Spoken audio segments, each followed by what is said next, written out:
우리는 하나님의 자녀, 주 사랑 안에 우리 거할 때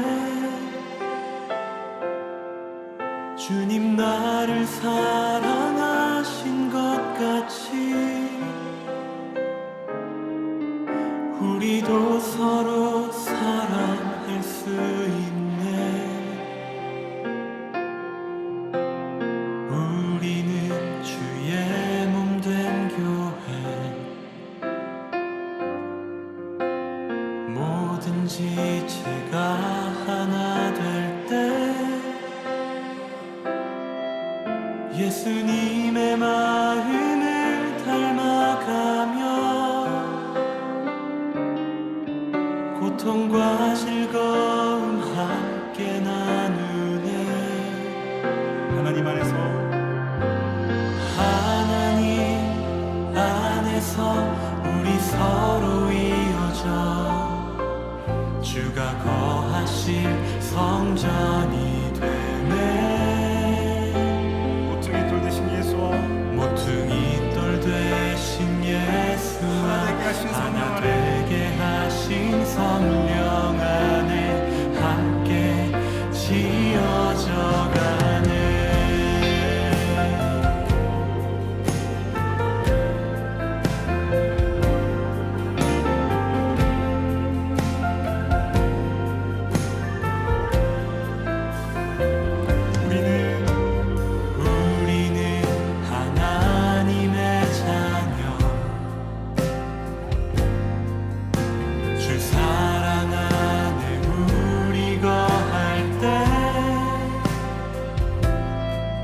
주님 나를 사랑하신 것 같이 우리도 서로 사랑할 수 있네. 우리는 주의 몸 된 교회입니다. 우리는 주의 몸 된 교회, 뭐든지 제가 하나 될 때 예수님의 마음을 닮아가며 고통과 즐거움 함께 나누네. 하나님 안에서 우리 서로 이어져 주가 거하실 성전이 되네. 모퉁이 돌 되신 예수와 하나 되게 하신 성령 안에 함께 지어져 가네. 하나님 안에서 우리 서로 이어질 수 있습니다. 하나님 안에서 우리 서로 이어져 주가 거하신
주가 거하실 성전이 되네.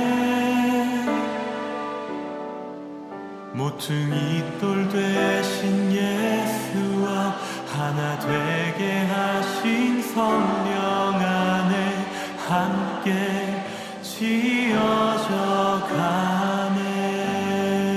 아멘. 주님께 영광의 박수 올려주실까요? 아멘. 주님은 능히 그렇게 행하실 분이십니다. 아멘. 같이 기도하겠습니다.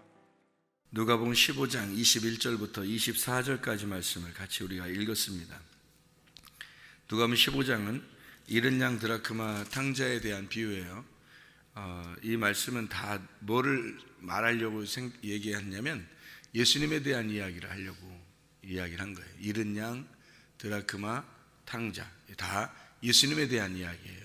그러니까 예수님에 대한 이야기라고 하는 것을 우리가 근본적으로 알고 성경을 여기를 봐야지, 그렇지 않으면은 이제 이 세상에서 일어나는 이런 일들을 자꾸 생각해서 사람들을 이렇게 생각을 하게 되죠. 성경을 보게 되죠. 근데 여기서 잃은 양 드라크마 탕자의 비유는 모두 다 예수님에 대한 이야기예요.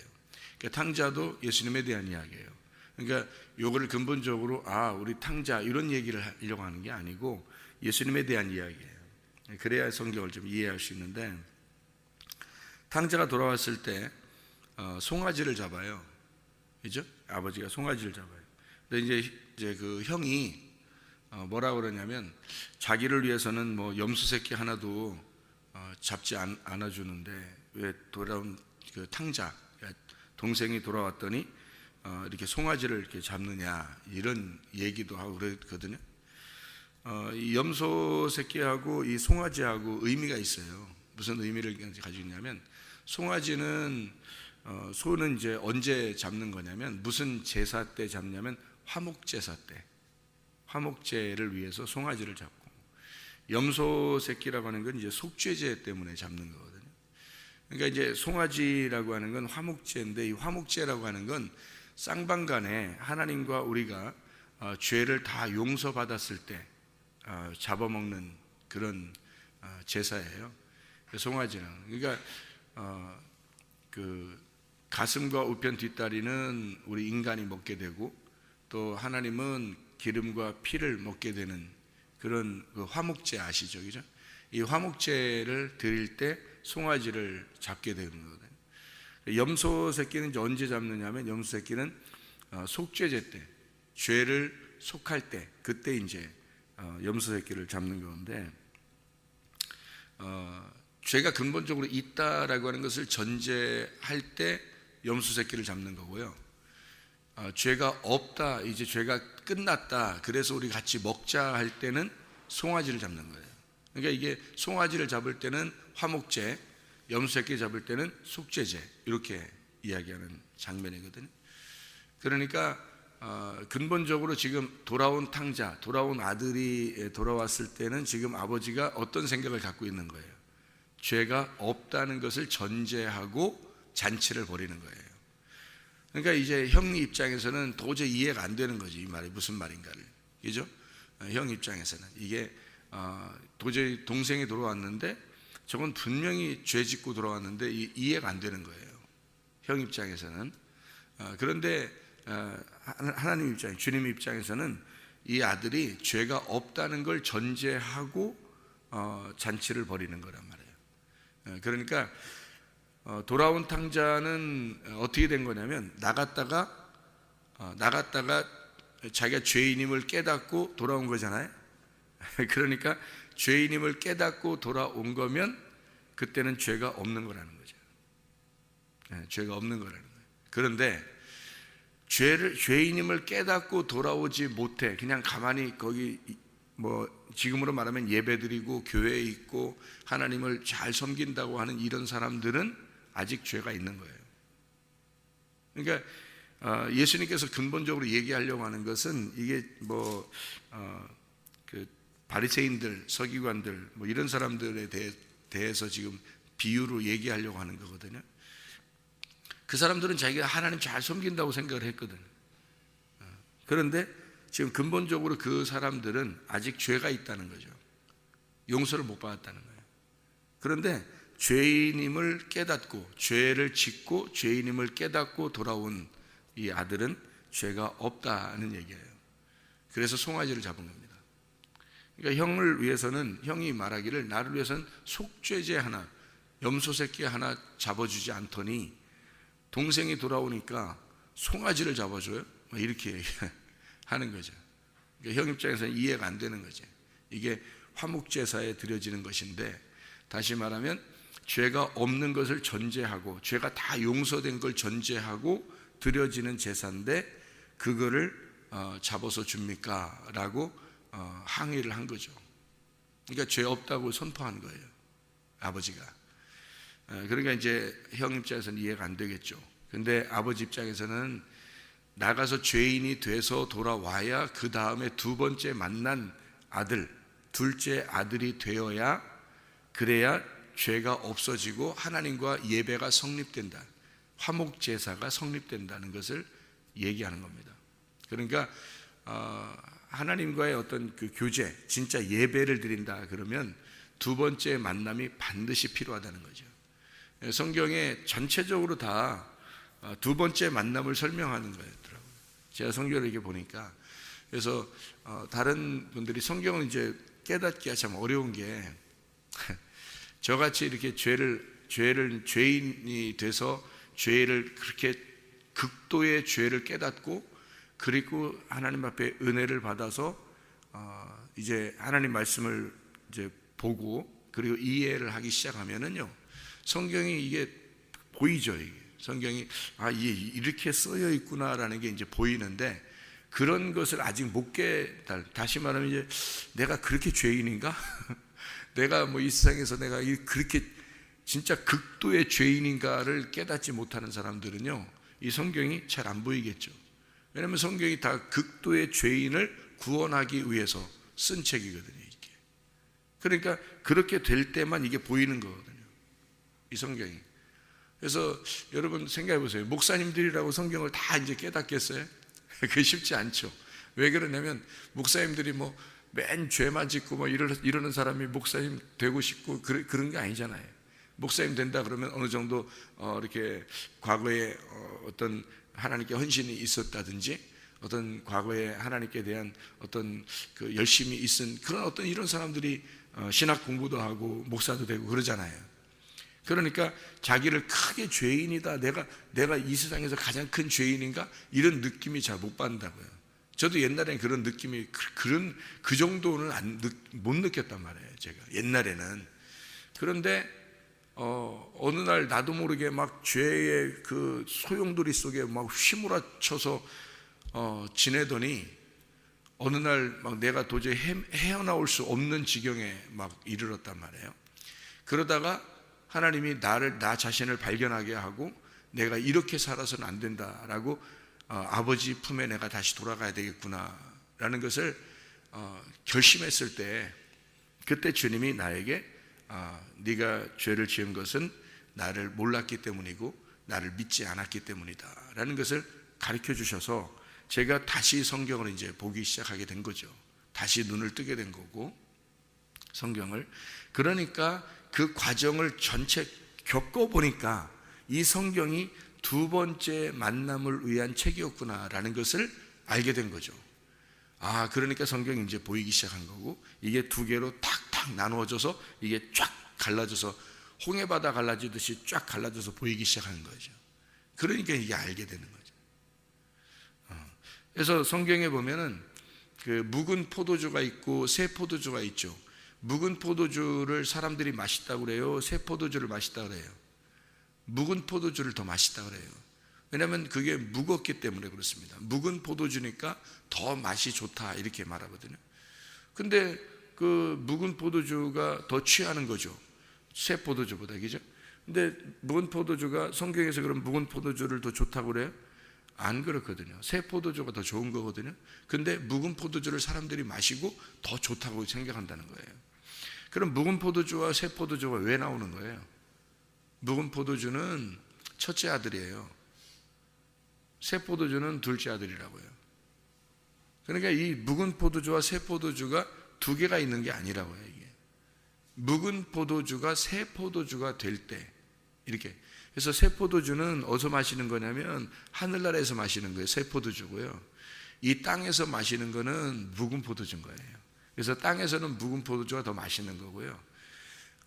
하늘나라에 올라가면 새 포도주가 이제 새 포도주로 잔치하는 거예요. 그러니까 하늘나라에서 마시는 포도주를 새 포도주라 그러는 거예요. 그러니까 이 땅에서 새 포도주의 맛을 알게 됐다. 그러면 이 사람은 어디를 살고 있겠어요? 하늘나라를 살고 있는 거예요. 그러니까 새 포도주가 무엇이다라는 걸 깨달으면 그 새 포도주의 맛을 알았다. 그러면 이 사람은 새 포도주를 마시고 살겠죠. 그러면 천국을 사는 거죠. 그래서 성경은 어떻게 되냐면 묵은 포도주와 새 포도주로 되어 있다. 그게 뭐겠어요? 율법과 진리의 은혜로 되어 있다는 거죠. 그러니까 율법과 은혜로 되어 있는 거예요. 그러니까 율법이라고 하는 것을 사람들은 율법을 사모하고 율법을 이제 사랑하는 사람들은요, 묵은 포도주가 맛있겠죠. 율법으로 이제 사람을 정죄하고 또 선악으로 나누고 누구는 좋다, 나쁘다, 선하다, 악하다 이런 것들을 자기들이 이제 묵은 포도주를 먹었으니까 그걸 아니까 그 맛을 아니까 자꾸 이렇게 나누면서 그것이 쫙쫙 말씀이 갈라진다고 생각하겠죠. 그런데 새 포도주를 마신 사람들은 이게 묵은 포도주가 새 포도주로 바뀌었구나라는 것을 알게 되죠. 그러면 묵은 포도주가 새 포도주로 되면 하늘나라의 삶을 살게 되니까 생명의 포도주란 말이에요. 그러면 은혜를 깨닫게 되죠. 진리를 깨닫게 되죠. 그러면은 이 맛이 다 어떻게 해요? 짝짝 나누어서 선악으로 가르는 게 아니라 생명의 포도주가 돼서 다 같이 모든 것을 덮어주는 사랑의 포도주가 되는 거죠. 그래서 이렇게 말씀이라고 하는 게 묵은 포도주, 소포도주처럼 형님과 아우가 있는 거예요. 이 아우가, 이 동생이요, 나갔다가 돌아왔어요. 그러면 나갔다 돌아오면은 누구를 이제 뭐 정죄하거나 선악으로 가르거나 누구는 잘했다, 누구는 못했다 이런 거 할까 안 할까요? 안 하죠. 왜냐하면 동생이 가장 큰 죄를 지었다고 자기가 생각하고 그것을 회개하고 돌아왔기 때문에 그 사람은 더 이상 다른 사람을 정죄할 수가 없는 거예요. 그런데 형님은 어때요? 형님은 그래도 동생이 들어와도 딱 가르는 거죠. 나는 이렇게 잘했는데 동생은 이렇게 죄인이었는데 왜 하나님은 아버지는 왜 동생을 갖다 저렇게 송아지를 잡아서 화목제사를 드릴까?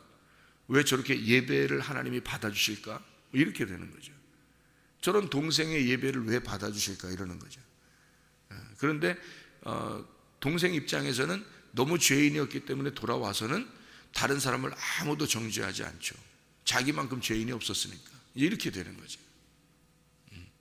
그러니까 형님과 동생을 통해서 형님이 동생으로 다시 형님이 동생이 되어 죄를 짓고 동생이 다시 돌아오는 동생이 돼야 이게 이해가 되는 거죠. 그게 성경이라는 이게. 그러니까 형님의 입장에서만 보면 율법으로 나누어야 되는 거예요. 형님은 율법이니까. 그래서 율법은 아버지와 늘 함께 있었고 원래 존재하는 말씀이었단 말이에요. 그러니까 딱 기준에서 좋다 나쁘다를 정확하게 가르는 거예요. 성경이 선악으로 딱 나누어지는 겁니다. 그런데 동생의 입장에서는 선악으로 나눌 수가 없어요. 모든 것을 다 덮어줄 수밖에 없는 거죠. 그게 생명나무라는 얘기예요. 그러니까 이 형님의 말씀, 형님의 눈으로 성경을 보는 사람과 동생의 눈으로 성경을 보는 사람은 다르겠죠. 그거예요, 바로. 그렇게 성경이 보이는 거죠. 베드로가 처음에 예수님을 따라다닐 때 그때 베드로가 말씀을 볼 때 그 베드로 생각하고요. 베드로가 3번을 부인하고 그 다음에 예수님을 만나가지고 다시 성경을 보기 시작한다면 어떤 눈으로 볼까요? 성경을 다르게 보겠죠. 바로 그거예요. 성경을 다르게 보기 시작하는 겁니다. 그러니까 이게 눈이 바뀌는 거죠.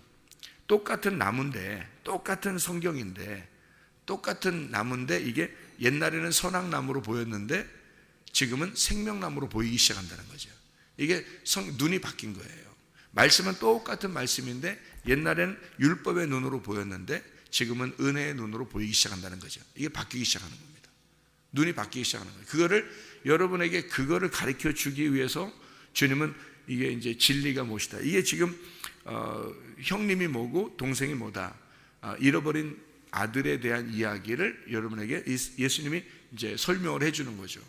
우리에게. 그러니까 율법적인 형님과 은혜를 받은 동생에 대한 이야기를 해주는 거예요. 그러면 보세요. 예수님이 이게 다 예수님에 대한 이야기라 했죠. 예수님에 대한 이야기. 그러면 형님과 동생을 통해서 지금 예수님이 뭘 설명하겠어요? 예수님이 하나님의 입장에서 볼 때는 이 땅에 내려오기 전에 하나님의 입장에서 볼 때는 하나님의 눈이 있었겠죠. 예수님이 하나님의 눈을 가지고 있었겠어요. 그게 뭐냐면 율법의 눈이란 말이에요. 그러니까 예수님이 형님으로 있었는데 원래 아버지와 함께 있었잖아요. 그죠? 율법의 눈이란 말이에요.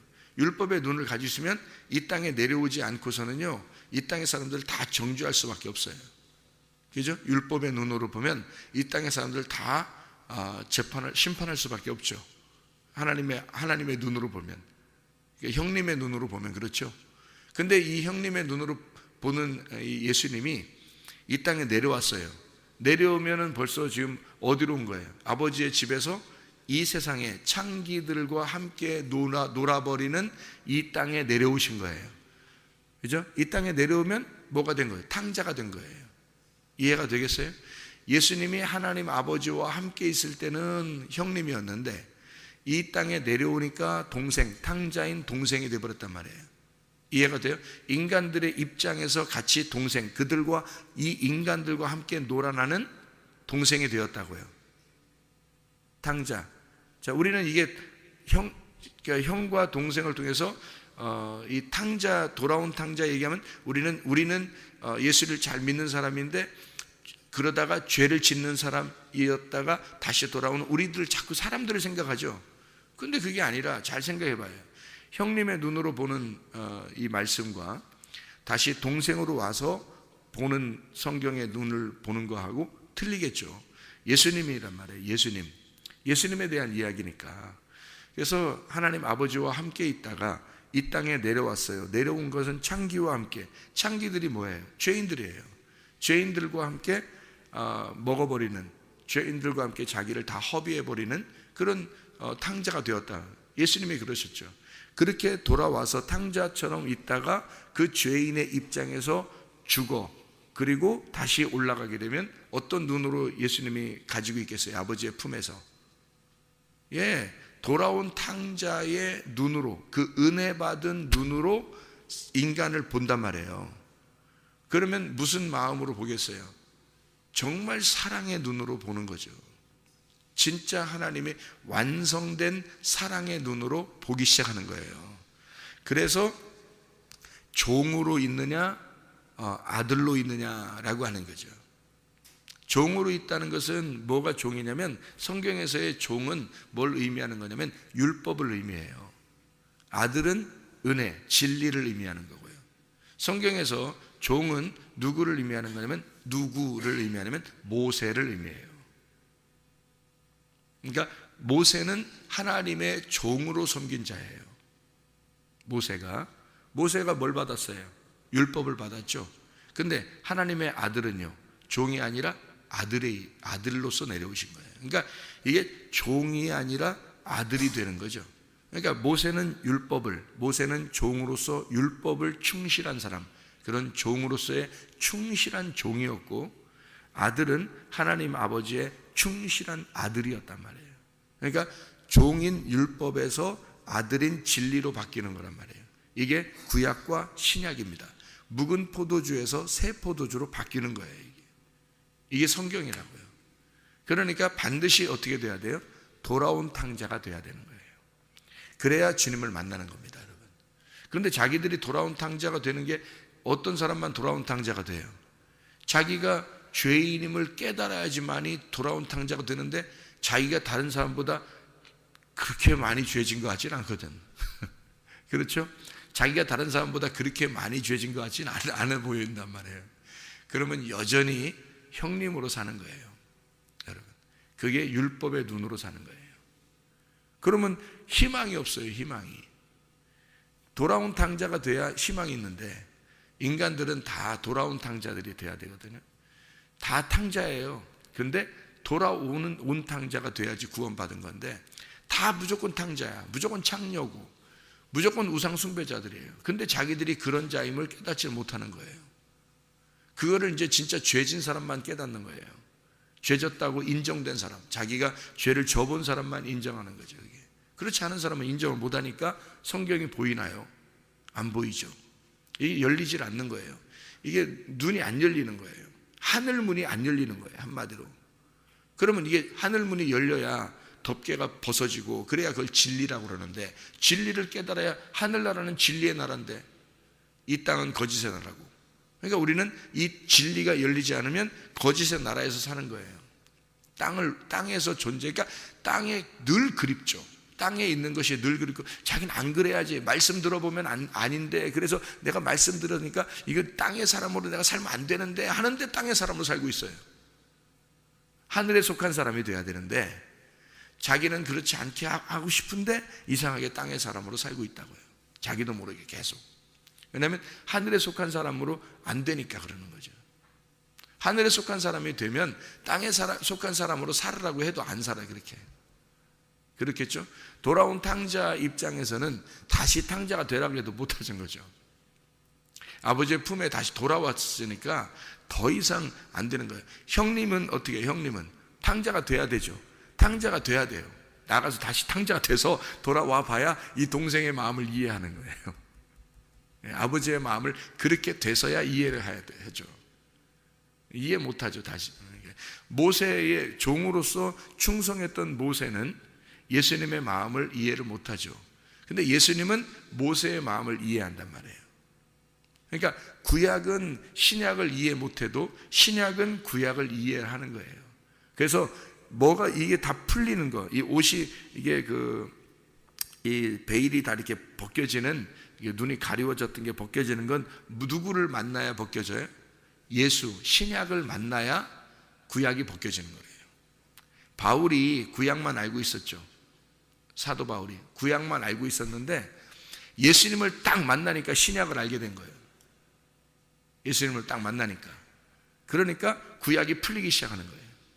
구약이 도저히 안 풀렸던 거죠. 안 풀렸으니까 자기는 실질적으로 제사를 드려야지만이 된다고 생각했는데, 신약 예수님을 딱 만나니까 구약에 있는 말씀들이 다 영적으로 풀리기 시작하는 거예요. 그래서 눈이 이제 벗겨진 거죠. 그게 영적인 눈이 벗겨진 거예요. 자, 우리가 어떻게 됐을 때 그걸 깨닫는다? 돌아온 탕자가 됐을 때 깨닫는다. 그래서 베드로가 뭐라고 그래요? 예수님한테 요한복음 21장에 필레오 사랑을 내가 당신을 합니다. 내가 필레오를 알았습니다. 그런 말이에요. 아가페를 네가 알았느냐? 아가페 사랑하느냐? 그렇게 말해요. 베드로가 나는 당신을 필레오 합니다. 그러니까 어떤 게 더 완성된 사랑이라는 거예요? 필레오 사랑이 더 완성된 사랑이에요. 이 필레오 사랑은 원래 인간이 사랑하는 거거든요. 자, 아가페 사랑은 인간이 없어도 사랑이신 그 자체예요. 로고스 사랑이에요. 그게 아가페 사랑이란 말이에요. 그러니까 하나님의 사랑이라는 게 로고스예요. 그거는 인간들이 없어도 사랑이에요. 그 자체가. 그게 더 완성이겠어요? 아니면 인간으로 내려와서 인간의 입장에서 인간을 사랑하는, 그래서 인간이 드디어 아가페 사랑을 깨달아, 하나님 아버지의 사랑을 깨달아서 그래서 알고 있는 사랑, 필레오 사랑을, 어떤 게 더 완성된 사랑이겠어요? 필레오 사랑이 더 완성된 사랑이죠. 왜냐하면 아가페 사랑은 사랑 자체지만 필레오 사랑은 아가페 사랑을 깨달은 자가 인간이 할 수 있는 사랑이란 말이에요. 그러니까 인간이 그 아가페 사랑을 깨달았을 때 자기 속에서 그 사랑이, 그 아가페 사랑을 깨닫고 할 수 있는 사랑, 그러니까 아가페가 필레오를 만들어낸 거죠. 그러니까 이 필레오 사랑이 얼마나 완성된 사랑이에요. 자, 하나님 아버지가 자기가 사랑이라고 아무리 주장해도 인간이 안 알아주면 소용없잖아요. 그렇죠? 근데 인간으로 내려왔어요. 예수가, 하나님의 아들이 내려와서 드디어 인간들에게 그 아가페 아버지의 사랑을 깨닫게 해줬어요. 그래서 베드로가 3번을 부인하고 다시 주님을 만나서 그가 깨달은 거예요. 주님을 3번 부인하고 탕자가 돼보니까 그 사랑, 아버지의 사랑을 깨닫게 된 거예요. 그가 왜 죽으셔야 했는지. 그러니까 베드로가 처음 예수님을 만났을 때는 예수님이 십자가에 죽으시는 것까지가 목표란 말이에요. 베드로의 첫 번째 만남은 십자가에 죽을 때까지 주님을 따라가서 보니까 십자가의 죽음까지 딱 가더라. 그게 마지막이더라. 그게 다 이루었더라. 그까지가 이게 완성된 사랑이었단 말이에요. 그거를 깨닫고 나니까 드디어 베드로가 아가페의 그 하나님이 와서 인간을 위해서 죽으신 그 아가페의 사랑을 깨달은 거예요. 베드로가 깨달아서 자기 속에 이제 필레오가 막 싹 트기 시작한 거죠. 그래서 내가 그 사랑을 알았다. 그 사랑을 왜 당신이 나를 위해서 죽으셔야 했는지, 내가 왜 3번을 부인하고 당신을 십자가에 못 박아야 되는지를 알았다는 거죠. 그거를 드디어 깨달은 거예요. 그래서 통곡하고 울은 거죠. 그게 깨달음입니다. 그 닭 울음소리가 그를 깨닫게 한 거예요. 이 무덤 같은 이 무덤의 문을 쪼아서 벗겨버린 거예요. 그 문을 깨뜨려 버린 거예요. 그 소리가, 그 닭 울음소리가요. 그래서 깨달은 거예요. 깨닫고 필레오 사랑을 간직하게 된 거죠. 아가페를 이 마음속에 이제 간직하게 된 거예요. 그래서 예수님에게 내가 그 아가페를 드디어 이해했습니다. 당신의 그 사랑을 이해했습니다 하면서 필레오라고 고백한 사랑이거든요. 그 주님께서 요한복음 15장에 보면요, 요한복음 15장에 보면 그 친구라고 하는 장면이 나와요. 요한복음 15장에 그 13절부터 17절까지의 말씀에 보면요, 요한복음 15장 13절부터 17절까지의 말씀 보면 친구를 위해서 목숨을 버린다. 너희는 나의 친구다. 너희를 종이라고 하지 않겠다. 종과 주인은 서로가 비밀이 있잖아요. 그런데 친구는 비밀이 없다는 거예요. 서로 너와 내가 친구다 이렇게 얘기를 해요. 이게 이 친구라는 단어가 어떤 단어냐면 필레오라는 단어입니다. 필레오. 그러니까 베드로가 어떤 관계를 알았다는 거예요? 친구의 관계가 무엇인지를 깨달았다는 거죠. 다시 말하면 베드로의 속에 있는 베일이 벗겨져서 비밀이 깨닫게 되었다는 거죠. 하나님의 그 비밀을 내가 깨달았습니다. 필레오했습니다. 이제 내가 당신을 필레오 할 수 있겠습니다. 이 말이에요. 그러니까 당신의 드디어 친구가 되었습니다. 이거거든요. 예. 그러니까 여러분, 남녀가 서로 이렇게 만나기 전에는 서로 베일에 쌓인 거죠. 모르죠, 서로가 다. 그죠? 근데 남녀가 둘이 만나 결혼을 하게 돼서 둘이 함께 이제 합방을 하게 되면 그때부터 이 남자는 이 여자를 알게 된 거고 이 여자는 이 남자를 알게 된 거예요. 그거를 야다라고 그러고 이게 헬라어로는 게노스코 이렇게 얘기하는 거예요. 몸과 마음으로 내가 이제 알았습니다 라는 얘기거든요. 그거를 성경에서는 뭐래요? 비밀이 벗겨졌습니다. 당신을 내가 비밀스럽게 생각했는데 베일에 쌓인 여자였는데 베일에 쌓인 남자였는데 이 비밀이 벗겨졌습니다. 뭐가 된 거예요? 친구가 되었습니다 이 말이에요. 서로가 종이 아니라 이제는 주인과 종이 아니라 친구가 되었습니다. 그래서 이 친구의 관계를 가장 잘 묘사한 게 성경에서 룻과 보아스예요. 전혀 다른 사람이 한 번의 그 실패를 통해서 룻이 모압에서 남편을 잃어버리는 그 실패를 통해서 다시 만난 보아스. 그래서 룻의 이름이 친구라는 이름이에요. 룻이라는 이름이.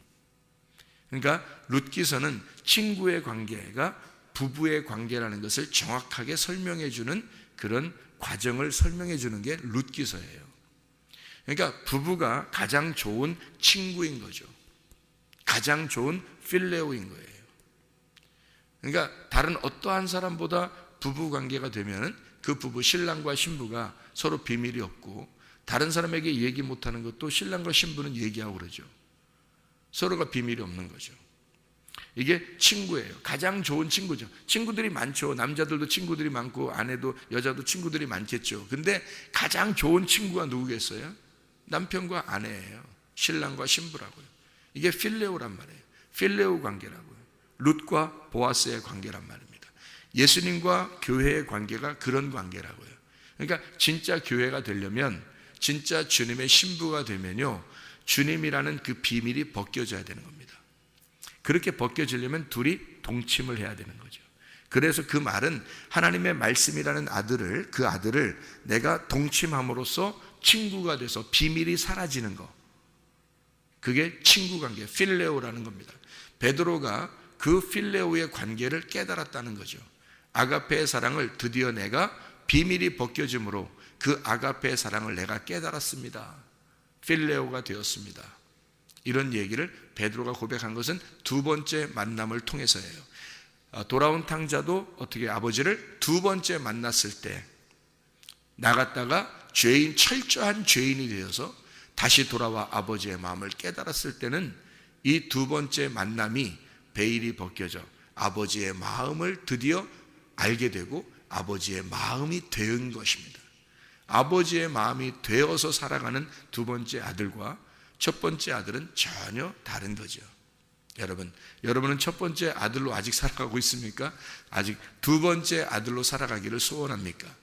여러분과 제가 두 번째 만남을 통해서 진정한 필레오, 완성된 사랑, 그리스도 안에서의 하나님 아가페 사랑을 깨달아 살아가는 하나님의 사랑 안에서 그 인자하심과 선하심과 인자하심을 깨달아 살아가는 하나님의 사람들이 다 되시기를 바랍니다. 기도하겠습니다.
사